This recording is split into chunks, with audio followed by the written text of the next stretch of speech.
आज सादर होणार देशाचा अर्थसंकल्प सलग 8वा अर्थसंकल्प सादर करून सीतारामन विक्रम करण्याच्या तयारीत। एबीपी माझावर सकाळी 10 पासून लाईव्ह कव्हरेज।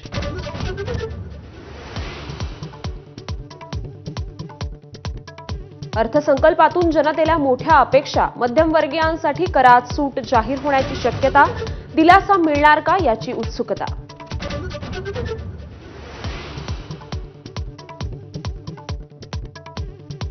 मुंबई MMR मधील रिक्षा आणि टॅक्सीचा प्रवास आजपासून 3 रुपयांनी महाग। रिक्षाचं किमान भाडं 26 तर टॅक्सीचं किमान भाडं 31 रुपये।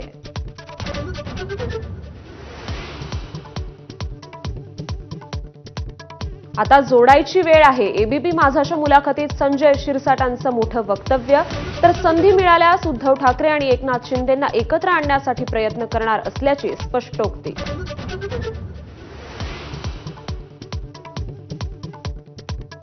देशमुख कुटुंब उद्या भगवानगडावर जाऊन महंत नामदेव शास्त्रींची भेट घेणार। आपल्याकडील सर्व पुरावे महंतांना दाखवणार असल्याची धनंजय देशमुखांची माहिती।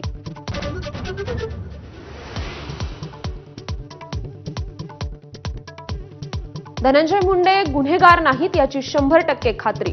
भगवानगडाच्या नामदेव शास्त्रींकडून मुंडेंना क्लीन चिट। हे वैयक्तिक मत आहे, हत्येचं समर्थन नाही। एबीपी माझावर केलं स्पष्ट।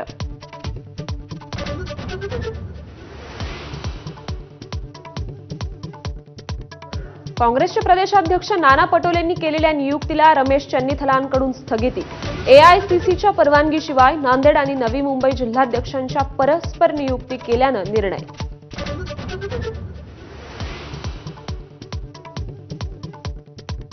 महाविकास आघाडी सरकारच्या काळात शिंदे फडणवीसांना अटक करणार असल्याच्या आरोपांच्या चौकशीसाठी एसआयटीची स्थापना।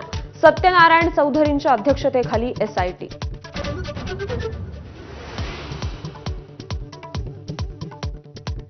शिंदेंच्या शिवसेनेचे पदाधिकारी अशोक धोडींची कार महाराष्ट्र गुजरात सीमेवरील भिलाडमधल्या खाणीतून बाहेर काढली। कारमध्ये सापडलेला मृतदेह धोडींचाच असल्याची पोलिसांची माहिती।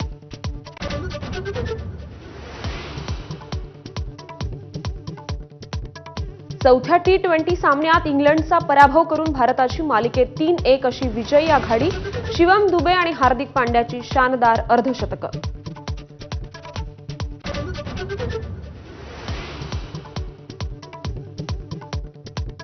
बीसीसीआयकडून आज मास्टर ब्लास्टर सचिन तेंडुलकरचा जीवन गौरव पुरस्काराने सन्मान, तर जसप्रीत बुमराह आणि स्मृती मंधानाला सर्वोत्कृष्ट क्रिकेटपटूचा पुरस्कार।